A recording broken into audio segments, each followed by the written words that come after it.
Bien, bueno, buenas tardes a los presentes, gracias por su asistencia y gracias a las personas que me pudieron extender la invitación para compartir con ustedes esta disertación en este evento, bueno, celebrando un año más de nuestra querida Facultad de Ciencias.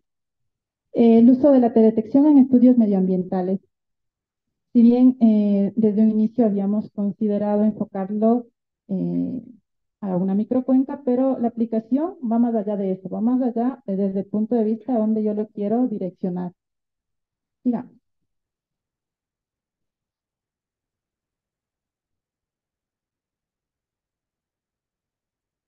bien, es necesario entender una concepción de cómo es que con una imagen yo puedo llegar a entender o a estudiar una zona.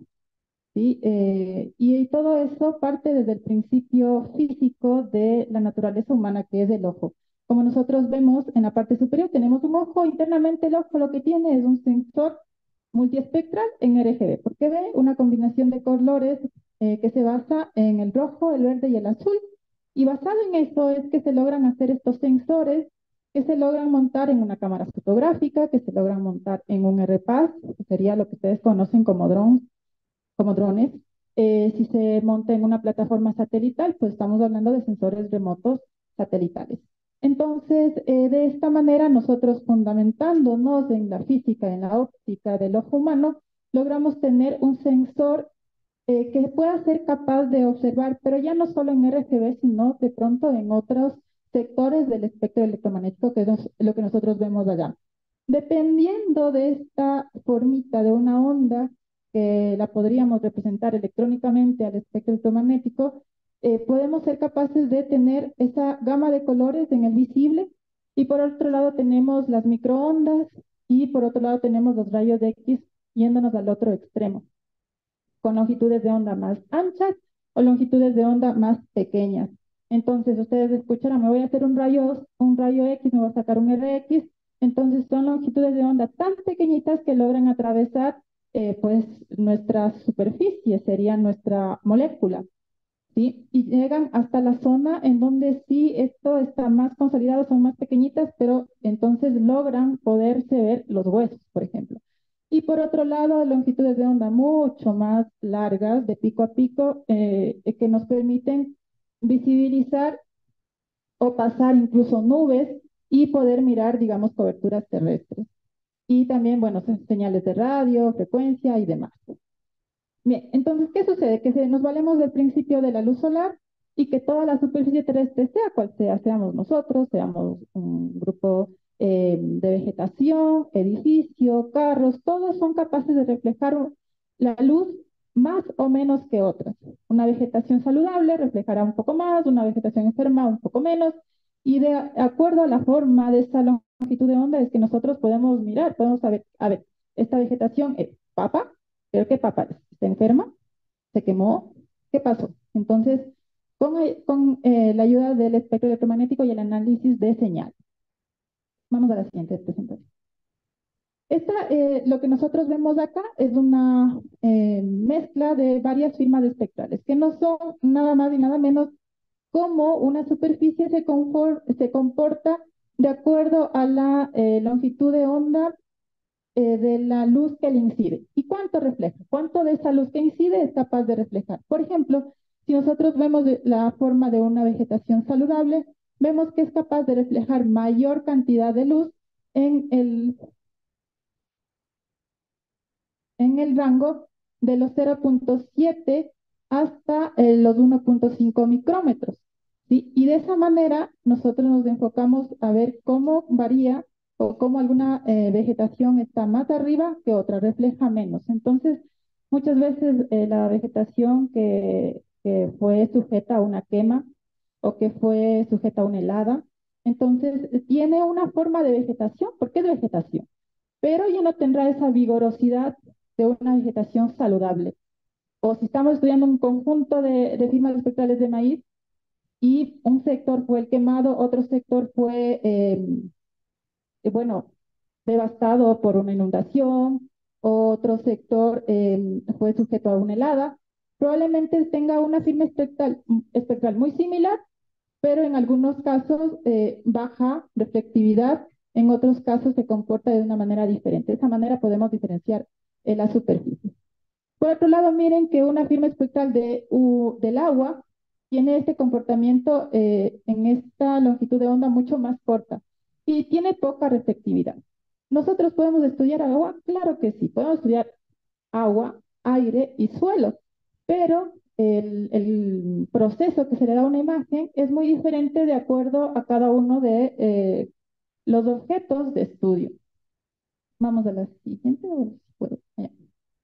Sí, entonces nosotros estamos mirando ahí el RGB y es que de esa manera, sí, nosotros podemos por simple, bueno, a nuestro ojo, mirar cuando una vegetación está saludable o no, cuando un suelo está erosionado o no. Ya desde nuestro nacimiento y desde el pasar de los años vamos aprendiendo que si está amarillo es porque probablemente no tiene mucha humedad, si está más negro es un suelo con más humedad, con bastante materia orgánica, carbono orgánico y demás.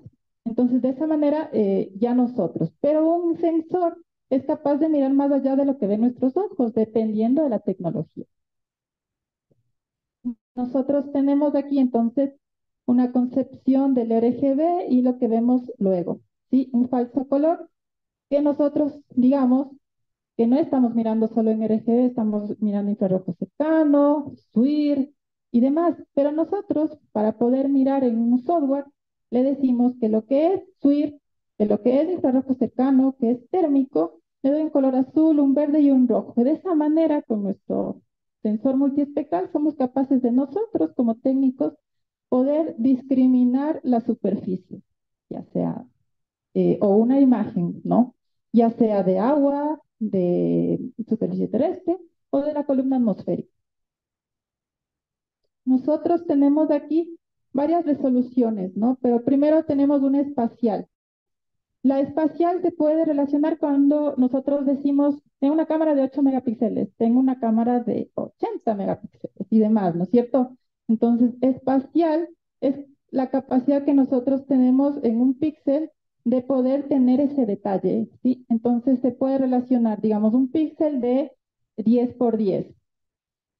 Eh, si nosotros relacionamos esto y le podemos dar un valor, digamos, baja resolución espacial, estaríamos diciendo un píxel de 30 por 30. Es del mismo lugar, pero se ve pixelado. Acá probablemente sea 10 por 10 y acá podríamos decir un 5 por 5. ¿Por qué? Porque nuestro píxel tiene la capacidad de mirar objetos de este tamaño más pequeño, ¿sí? Y si nosotros aumentamos la resolución, digamos que somos muy pequeños para el píxel y toma un valor. Ya no estaría nuestra cara, ya estaría un píxel.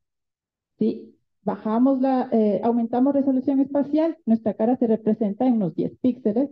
Puedo ver ojos, puedo ver nariz, puedo ver boca. ¿Sí? Entonces, bueno, satélites, muchos. Se diferencian unos de otros por la distancia a la que se encuentren desde donde están haciendo las capturas. Y de acuerdo a eso es el uso. Nosotros tenemos un uso de superficie terrestre, estamos fuera de la atmósfera.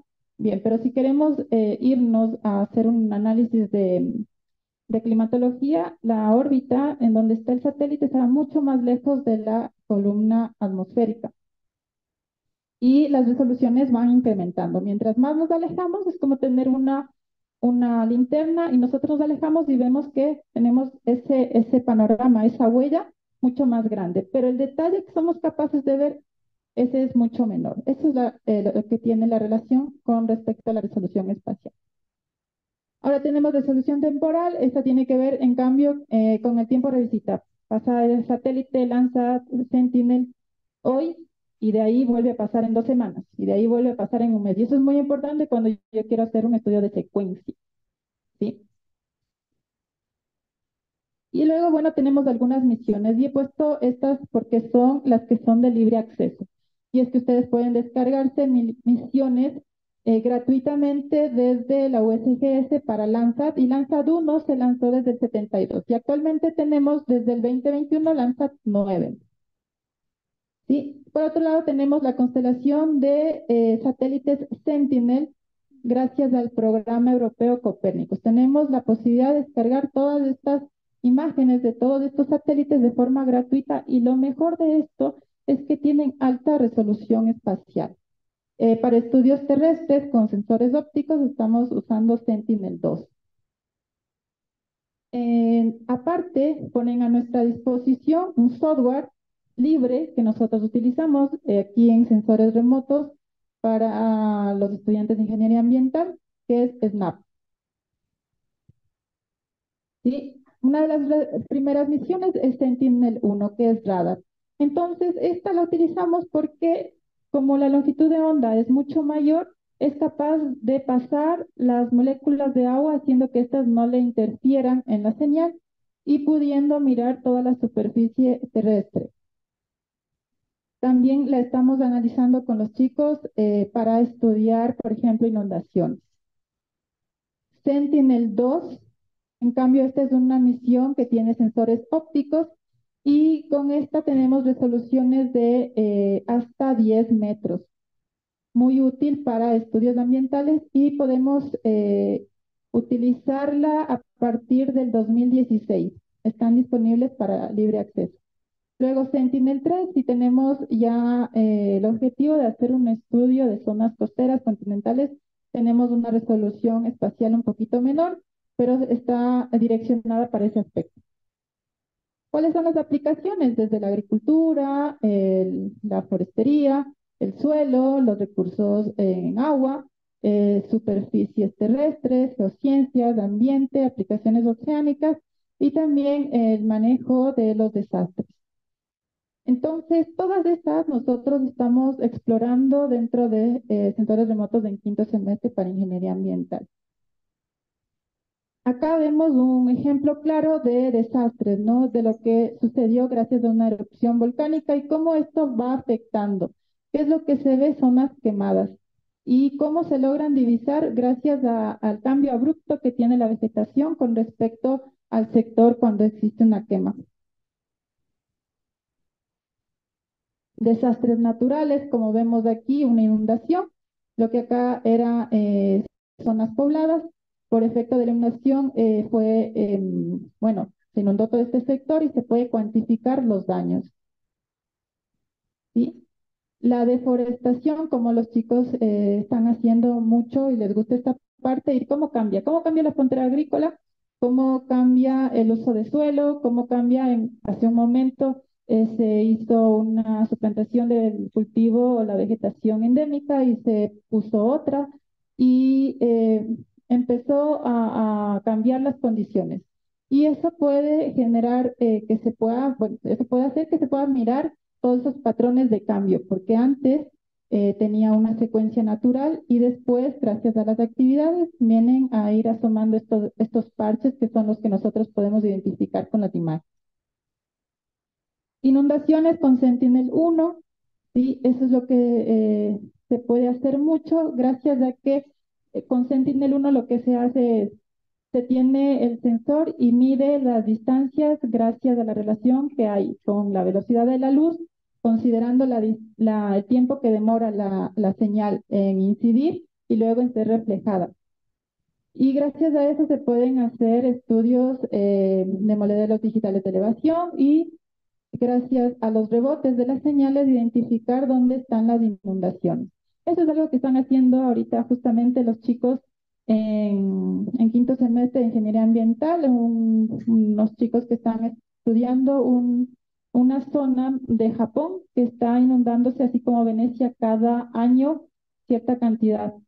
Sí, entonces vamos a ver si es posible hacer una proyección para ver, digamos, cuándo puede ser que esto desaparezca.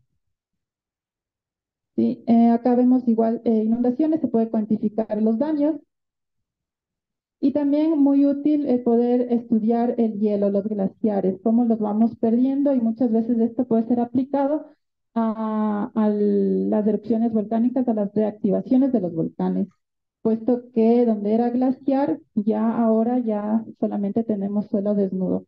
Y también los daños geomorfológicos que produce una erupción volcánica. También podemos analizar la teledetección en el térmico, ya que cuando hablamos de térmico no estamos hablando del sensor climático que está midiendo la temperatura en toda la atmósfera, sino estamos estudiando la temperatura propia que emanan los cuerpos. Si nosotros sacamos al sol, de nuestra concepción de térmica. Digamos que es muy útil si nosotros estamos estudiando un glaciar.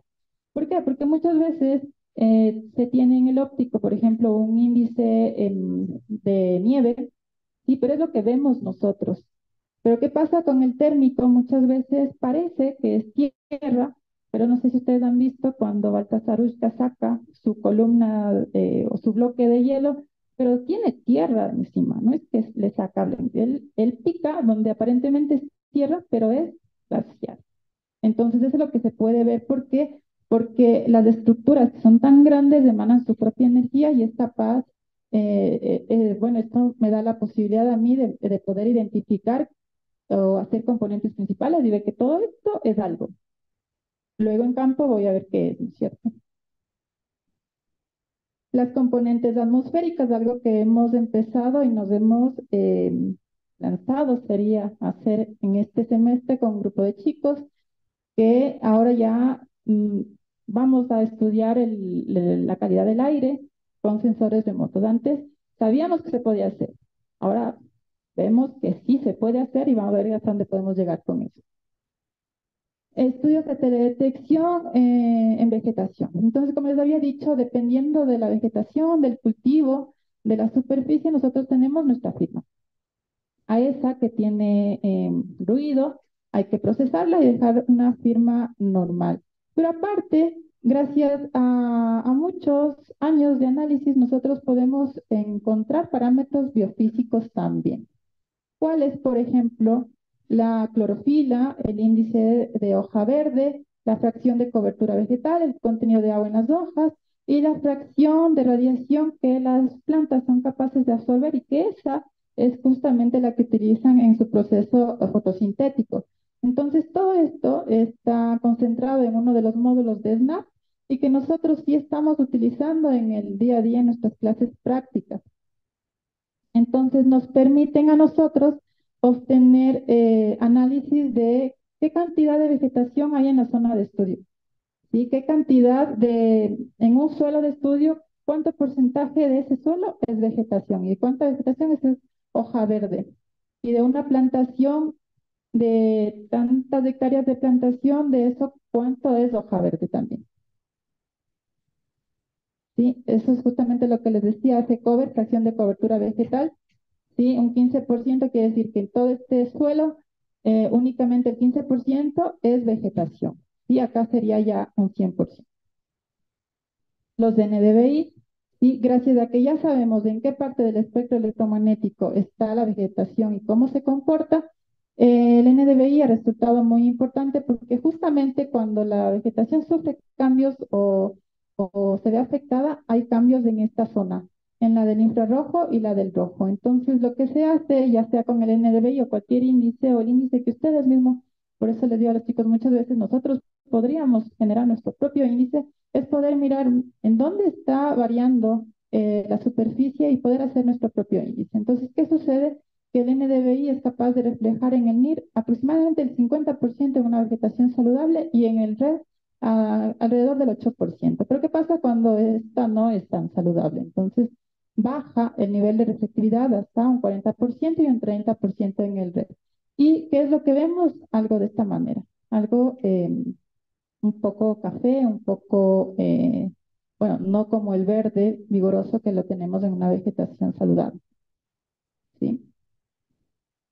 Entonces, para estudio de incendios, por ejemplo, aquí se hace el análisis de los NBR, otro índice espectral, y se pueden identificar los incendios basado en que yo sé que en este lugar hay cobertura de vegetación.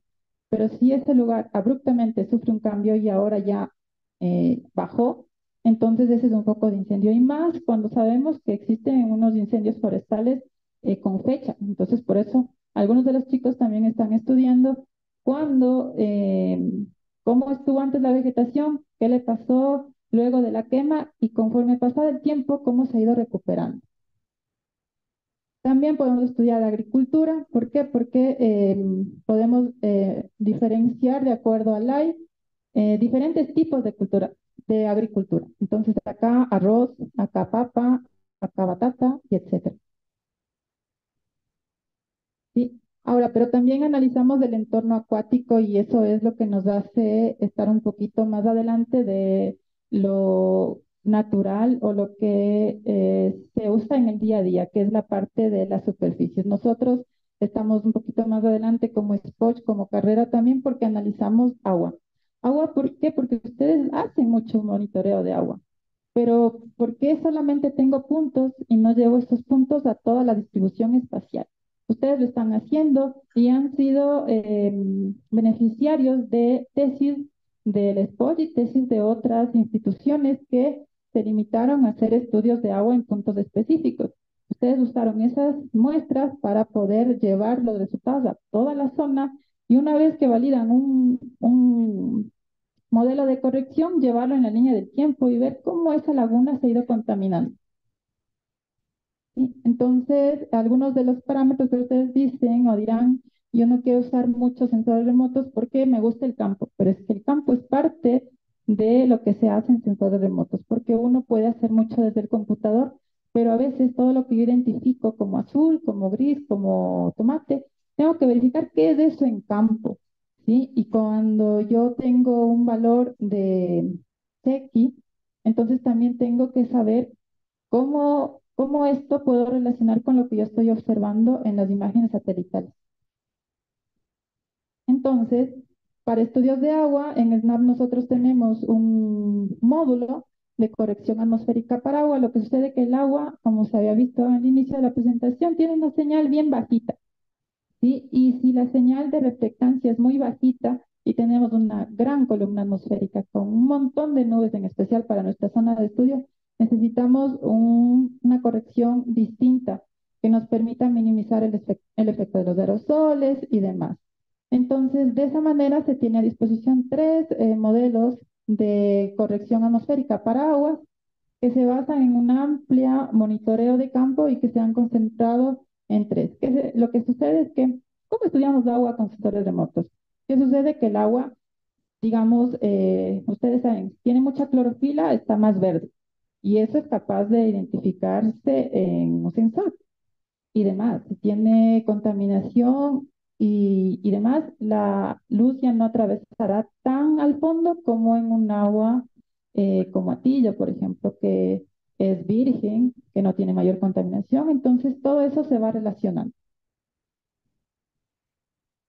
¿Sí? Entonces, y bueno, para hacer un poquito más allá de las aplicaciones, ustedes dirán, ya, ¿y ahora cómo hago todo eso? ¿No? Entonces, ¿qué hemos hecho? Nosotros hemos logrado con docentes y también ayuda de ustedes, ¿por qué no reconocer, publicar algunas investigaciones? Este es un estudio y quiero enfocarme en este un poquito más para que puedan mirar cómo logran llevar sus resultados o sus muestreos un poquito más allá y lograr hacer una publicación, por ejemplo, ¿no? En este caso es un estudio de carbono orgánico del suelo en el páramo andino, ¿sí? Entonces, bueno, ya se sabe cuál es la necesidad de saber las concentraciones de CO2. Bueno, ese es nuestro incentivo. Pero ¿cómo lo hacemos? Como yo les dije, ustedes lo que necesitan es un muestreo de campo, encontrar, tener un conjunto, un set de datos con la mayor variabilidad posible, de tal manera que yo pueda entrenar un modelo, ¿sí? Y luego sea capaz de predecir un valor. Entonces, lo que a ustedes les encanta y yo admiro mucho es las salidas de campo, hacer un trabajo tan difícil, en especial en las zonas altoandinas, logran tener sus monitoreos, imagínense aquí cuántos puntos de monitoreo, ¿sí? Pero luego, ¿qué hacemos con eso? Ahí, en ese paso, en esa brecha, es la publicación. En ese paso es el contenido científico novedoso, nuevo, que les permite a ustedes salir de la zona de confort y poder entregar algo al mundo científico.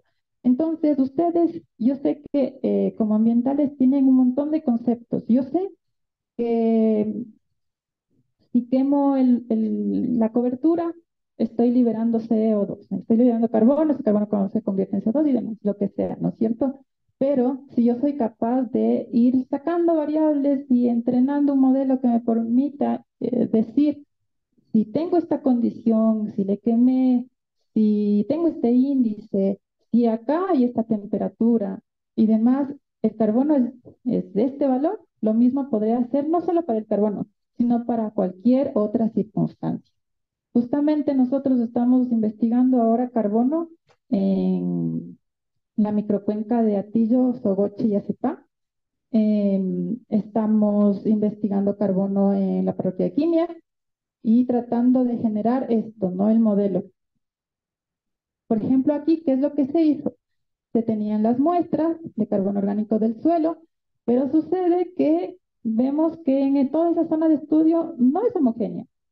Existe varios tipos de unidades geológicas, existe un nivel, un orden taxonómico diferente, la reflectividad en la superficie terrestre no es igual. Tenemos varios índices espectrales que nos indican que existe variabilidad. Tenemos variabilidad topográfica, porque obviamente estamos en la zona interandina. Tenemos variables climáticas que no varían mucho en el año, pero en el día sí que varían. Y luego podemos introducir todo esto a un entrenamiento de algoritmos de aprendizaje y poder lograr un modelo con una buena precisión. Entonces, una vez que nosotros calibramos, logramos encontrar una precisión, se generan todos los sets posibles que ustedes consideren, se generan árboles y estos árboles dan su veredicto y luego miro cuál es el veredicto en conjunto y tengo un valor. Ese valor comparo con mi set de datos que los guardé solamente para validar y de ahí obtengo mi precisión, ¿sí? Que es justamente lo que vemos en este proceso. ¿Sí? ¿Y qué obtengo al final? Un conjunto de modelos, uno mejor que otro, y en este caso, por ejemplo, un ganador con el 82% de precisión. Y también vemos que hay variables que no aportan mucho.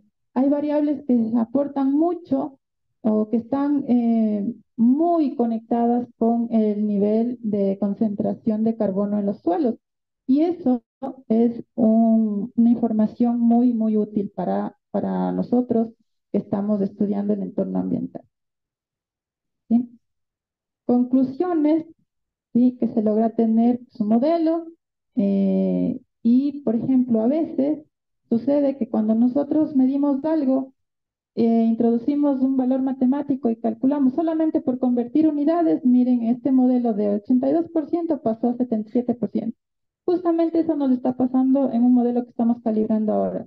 Estamos en proceso de calibración y uno no tiene que asustarse porque al inicio a veces da 0% de precisión, o sea, no sirve para nada. Pero luego hay que ir investigando, investigando, ir obteniendo e incrementando este valor. Nosotros empezamos en un modelo hace unos meses que nos daba cero. Ahora, hace unas semanas daba 0,16, ahora da 0,36, entonces esperemos que suba y logremos tener un modelo aceptable, ¿sí? Acá vemos más publicaciones de las que hemos podido ser parte, ¿sí? En alto impacto, otras en alto impacto, ¿sí? Otra que salió el año pasado nomás, igual para carbono orgánico del suelo, usando imágenes satelitales y algoritmos de autoaprendizaje, ¿sí? Y nuevas líneas de investigación, ya que esto es muy bueno para nosotros. No es que esté vendiendo los sensores de moto, sino que me encanta esta rama de la ciencia, pero muchos más se suman, ¿no? Nosotros, con la Facultad de Ciencias, con la carrera, con el grupo GISOCH, con el grupo GIAN, con la Universidad de Valencia y el grupo LEO, pues tenemos ya ahora un proyecto internacional que tiene las puertas abiertas para quienes son como yo y como muchos fans de la detección ambiental. Y lo que vamos a hacer es estudiar la calidad de las aguas en las lagunas altoandinas del Ecuador, todas las lagunas altoandinas, las más importantes. Y ustedes, muchos que son mis alumnos y que les estoy viendo, ustedes saben que están siendo parte de esto, de la línea base y mucho más adelante formarán parte, no sé, de alguna publicación, de alguna ponencia, pero yo confío mucho en ustedes. Ya van saliendo las personas que tienen esa dirección para allá, ¿no? Que les encanta esta parte. Aquí está la gente, sí, que formamos parte del Laboratorio de Observación de la Tierra. De mi parte, formo parte de allá, pero también del SPOT. ¿sí? Investigación de radiometría de campo cuando la hemos hecho allá, ¿sí? Algo para motivar a los chicos es que cuando ustedes hacen una investigación y es buena, son capaces de poder generar también producción científica. Este es el caso del semestre pasado, que están en elaboración del artículo, que este semestre ha sido un sexto semestre muy duro y están avanzando de a poquito, pero sé que lo van a lograr. Por ejemplo, acá se hizo un análisis de cómo ha ido disminuyendo la superficie de la isla de Santa Clara, que hicieron en dos estudiantes, y han encontrado que en los últimos 50 años se ha reducido un 51% la isla. Y acá otros chicos que, como les había comentado al inicio, se valieron de datos de alguien que hizo el muestreo en la laguna de Busa, pero solo se quedó ahí, usó esos datos, como están libres en la web, legalmente los pueden usar y gracias a eso aplicó productos de corrección atmosférica para aguas y ahora está analizando cómo ha ido variando la contaminación del agua en el tiempo en esa laguna que están contaminadas. Y está también próximo a publicar. Está muy bueno el artículo. Muestras de campo, eso fue la semana pasada, ¿no es cierto? Ustedes se reconocen, los chicos están atrás. Nos fuimos a la zona de los búhos, una chica llevó un dron, hicimos mediciones de parámetros biofísicos porque se los puede obtener en campo. Y luego esto se los puede comparar con las imágenes satelitales, que justamente es nuestra práctica para el día de mañana. Con toda esta bitácora de campo, lo vamos a hacer mañana en nuestros escritorios, ¿no? A ver qué ha pasado ahí. ¿Sí? Y acá no sé si me puede ayudar lo que estamos haciendo, nuestros proyectos finales.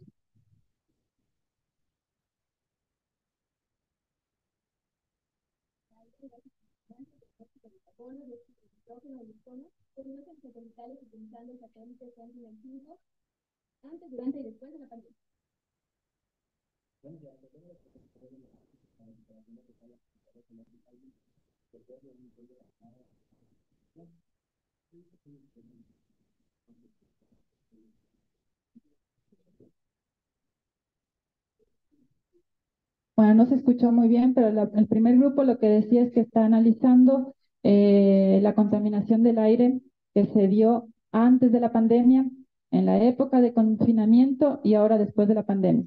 Existen estudios que indican que en el confinamiento, como no había emisiones, la calidad del aire mejoró. Entonces, eso vamos a mirar, pero ahora que pasó y que ya estamos otra vez en nuestra vida habitual, ya estamos lo suficientemente contaminados. Ese es el objetivo. Ese es uno de los proyectos. El segundo proyecto era que están los chicos, ¿dónde está? Que me ayude. ¿Qué están estudiando? Sí, usted.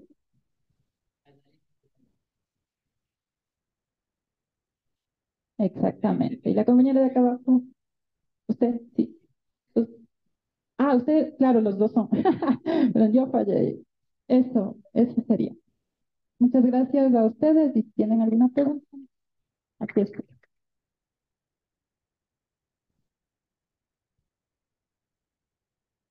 Tal vez. Bueno, yo sí tengo una pregunta. Profe, primero, gracias por su apoyo durante este evento. Mi pregunta era acerca de cuánto se puede estar aplicando esto de la teledetección para estar mitigando estas, por ejemplo, zonas de riesgos o de desastres que normalmente suelen estar siendo eh, minimizados, no se suelen tomar muy en cuenta. Sí, justamente es una buena pregunta y además muy considerada por nosotros cuando analizamos los posibles proyectos, ¿no? Entonces ya sucedió lo de la UCI y ahora los chicos también, uno de los proyectos están analizando cuáles son los daños, ¿no? Y en sistemas de información geográfica también están analizando no solamente teledetección, sino temas de información geográfica que se van de la mano, pero no son lo mismo. Y por eso mismo es que son dos asignaturas distintas. Entonces nosotros podemos ser capaces de mirar las pendientes, gracias a los modelos digitales de elevación que se obtienen a través de imágenes satelitales, observar erosión del suelo, ver un análisis con la lluvia, poder mirar esos focos donde posiblemente, o si no es hoy, es mañana, y si no en un año o en cinco, pero es posible que se dé un deslave. Y eso es lo que sí alguien encontró en su momento, y no sé si alguien miró las noticias, pero habían dicho que en Alausí ya se había identificado que es una zona de riesgo. Sin embargo, no se toma en cuenta y se pasa página hasta que pasa el evento. Ahora lo que podemos hacer es, como yo les comenté a los chicos que están analizando Alausí, analizar los daños. Y ahora en esos lugares, con esas condiciones, llevarlo a todo otros, un sector. A ver, en esta situación pasa esto. ¿Y dónde tenemos esta situación? ¿Dónde más? Entonces, puede haber otros focos que no son ALOSI, pero que están susceptibles a un proceso similar.